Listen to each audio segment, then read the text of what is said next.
No Evangelho de Marcos, capítulo de número 4, a partir do verso de número 35, encontramos um episódio muito interessante e que muito fala aos nossos corações.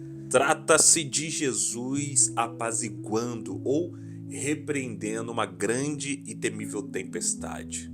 Nesse contexto aqui do capítulo 4, Jesus ele está à beira do mar da Galileia. Ele está ensinando acerca do evangelho do reino, ele está curando muitos enfermos, e ele está ali com os seus discípulos. E em certo momento, Jesus, já cansado, e os seus discípulos também, ele convida os discípulos a ingressarem em um barco e atravessarem o mar da Galileia para um lugar mais tranquilo, sereno, para que eles pudessem descansar daquele dia atarefado. E Jesus, muitas das vezes, ele nos faz esse convite. Talvez não temos de forma literal um barco, não temos um carro para podermos ir para um lugar mais tranquilo, mais afastado do grande centro da cidade, mas Jesus toca o nosso coração nos convidando: ei, vamos ficar a sós, vamos ficar quieto em um canto, vamos ficar quieto na sala, vamos ficar quieto no quarto, vamos ficar quieto em algum canto da sua casa. Esse é o convite de Jesus. Só que no verso de número 37, nós podemos observar que nesse percurso, nessa ida, levantou-se um forte vendaval e as ondas se lançavam sobre o barco de forma que este ia enchendo de águas.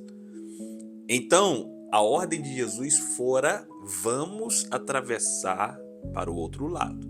Só que no meio do percurso, no meio do caminho, aconteceu uma grande tempestade. Jesus te convidou, ou talvez te convida: vamos ficar a sós no quarto. Só que no meio, tá? Você marcou um tempo, vou ficar a sós com Jesus 5 horas da tarde, 6 horas da noite. Só que agora é exatamente 3 horas da tarde.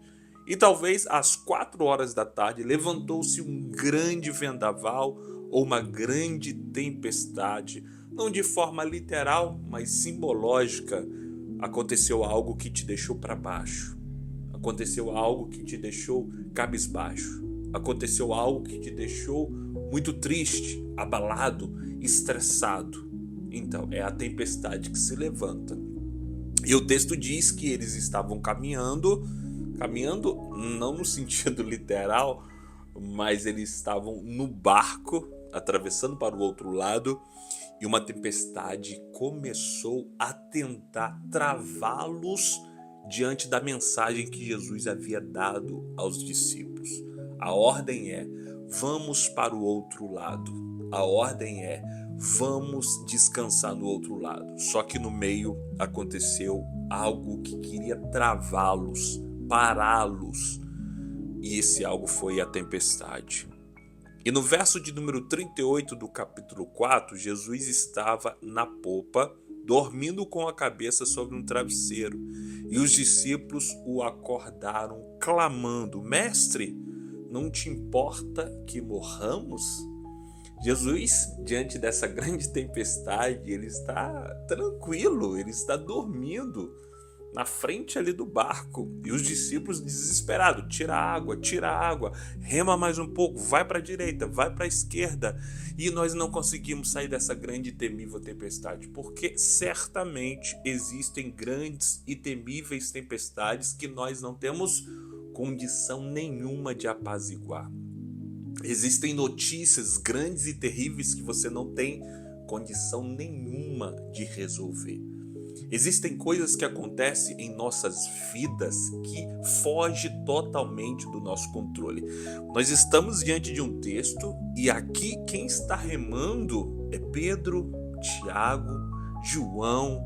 São homens que outrora conheciam muito bem esse mar aqui, o mar da Galileia, porque Jesus os chamou diante ou na beira desse mar, porque eles eram pescadores. E um pescador conhece muito bem, conhece um pouco sobre a tempestade, ele sabe para onde ir, ele sabe como remar corretamente. Só que aqui nessa tempestade, não tem nada que faça-os tirar desse grande vento. Não tem experiência, não tem estudo, não tem canudo, não tem nada. Por isso que eles clamam a Jesus. E Jesus está dormindo por quê? Porque Jesus tem todo o controle no meio da tempestade. Ele sabe que aquela tempestade não é para matá-los e também muito menos para tirar a própria vida de Jesus. Ele sabe qual é o propósito, ele sabe como ele vai morrer. Então ele dorme tranquilamente. E os discípulos o acordam. Senhor, o Senhor não se importa com a nossa morte. O Senhor não se importa com a nossa vida. O Senhor não se importa com os nossos sofrimentos. Talvez esse é o seu clamor. Senhor, eu estou orando anos e mais anos, mas o Senhor não se importa com a minha vida. Eu vejo aí, eu oro e esse problema não é resolvido, porque eu acredito que o Senhor não se importa com o meu relacionamento, com o meu casamento, com os meus filhos. Olha aí, os meus filhos estão no mundo e eu orando para que eles... O Senhor não se importa. Olha o meu casamento frustrado. O Senhor não se importa. Olha onde eu tenho trabalhado, olha o que eu tenho feito. O Senhor não se importa. E muitas vezes a gente para de orar. E a gente para de clamar a Jesus. Mas eles clamaram a Jesus. Senhor, não te importa que morramos ou padeçamos. Ele se levantou, repreendeu o vento e o mar e disse: aquiete-se, aquiete-se. Jesus levantou e repreendeu. É interessante porque essa palavra aqui, repreendeu, Jesus só utiliza essa palavra repreendeu para repreender os demônios. Então, estudiosos da Bíblia interpretam essa tempestade causada não de forma natural. Lembrando que o mar da Galileia está em um vale. Entrava nesse vale ventos e trazia grandes tempestades. Mas aqui, por causa dessa palavra, e Jesus repreendeu o vento e o mar. Essa palavra repreender só está linkada, ou só encontramos essa palavra quando ele está repreendendo as forças do mal. Então nós podemos identificar aqui que há um grande levante de Satanás para tentar parar os planos de Jesus. Por quê? De onde Jesus está vindo e para onde Jesus está indo? Bom, no capítulo de número 5 nós vamos encontrar um grande e extraordinário milagre de Jesus na vida de um dos gadarenos, um homem que vivia nos sepulcros, que esmigalhavam as correntes, que nada conseguia prender esse homem, e quando Jesus expulsa os demônios desse homem, esses demônios entram em mais de 2.000 porcos, aproximadamente 2.000 porcos, ou seja, esse homem estava com uma legião de demônios. E Satanás, ele não é onisciente nem onipresente, mas ele sabe que o reino dele em Gadara está abalado. Ele sabe que o reino dele está correndo grande perigo. É por isso que ele levanta grande tempestade para tentar desesperar os discípulos, trazerem conflitos no meio dos discípulos, entre eles e o seu mestre Jesus. Muitas das vezes, as tempestades que se levantam diante de nós são causadas pelo reino das trevas. Sabe para quê? Para trazer conflito entre nós e o Senhor Jesus. Mas Jesus não me ouve. Olha a grande tempestade que eu estou. Ele só causa a tempestade. Satanás e o seu reino não têm condição nenhuma, 0% de tirar sua vida. Mas ele tem condição de tirar a sua paz por meio da tempestade. Ele tem condição de lançar uma tempestade e lançar conflitos entre você e a palavra de Jesus. Se Jesus disse, eu vou curar, eu vou salvar, eu vou transformar, é a palavra dele. Aí Satanás faz o quê? Joga a tempestade para aumentar a dúvida no seu coração. Joga ventos para lançar fora a mensagem, a semente da palavra de Deus do seu coração. Mas Jesus, ele se levantou e repreendeu. E ele pode repreender esse vento que você está enfrentando, essa grande e temível tempestade. Ele pode, continue orando, Senhor, Senhor, me ajude nessa grande e temível tempestade. Ele acalmou e o vento se aquietou e se fez completa bonança. Que coisa magnífica! Jesus, ele pode transformar o caos em grande bonança. Ele ainda faz, a palavra diz que ela não muda, não passa, ela é viva e eternamente. Então essas palavras aqui podem ser aplicadas em nosso coração. Então ele repreende a tempestade, ele faz grande bonança, e a pergunta dos discípulos na primeira instância foi: o Senhor não se importa com a nossa vida? O Senhor não se importa com os nossos relacionamentos? O Senhor não se importa com a nossa família? Porque se nós morrermos nessa tempestade, nesse mar, nossa família vai ficar muito triste. Vai nos velar chorando, desesperada. Então o Senhor não se importa com isso? Jesus mostra que ele de fato se importa quando ele vai lá e resolve todo o problema, porque ele tem todo o controle. E a segunda pergunta que nós encontramos nesse texto aqui são dos discípulos, que pergunta novamente um ao outro: quem é este que até o vento e o mar lhe obedecem?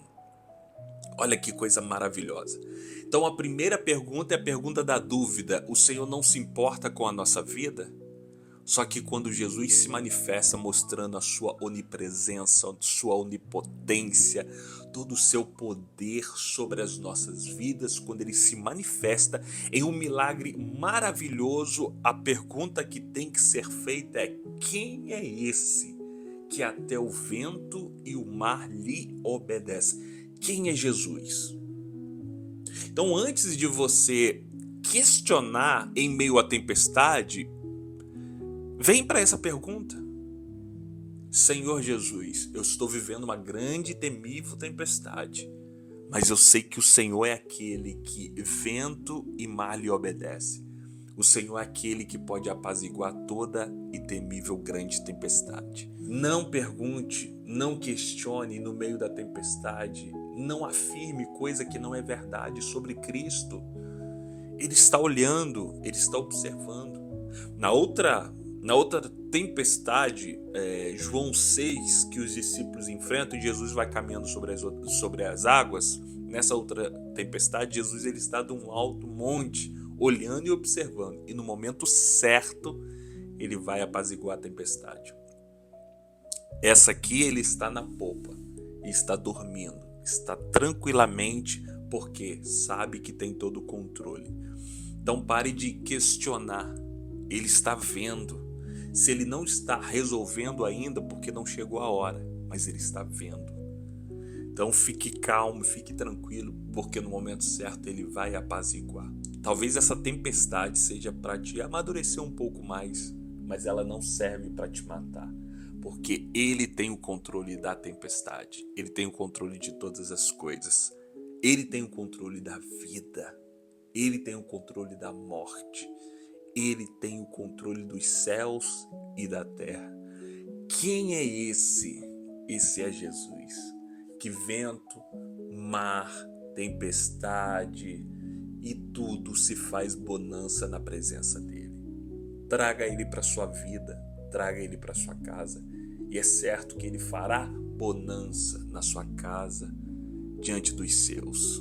E se você gostou desse vídeo, eu peço a você, compartilhe esse vídeo para alguém que possa estar passando por uma grande e temível tempestade. Esse vídeo pode ser ou servir como auxílio para essa pessoa. Um grande abraço e continue aí assistindo os vídeos que eu deixei à sua disposição.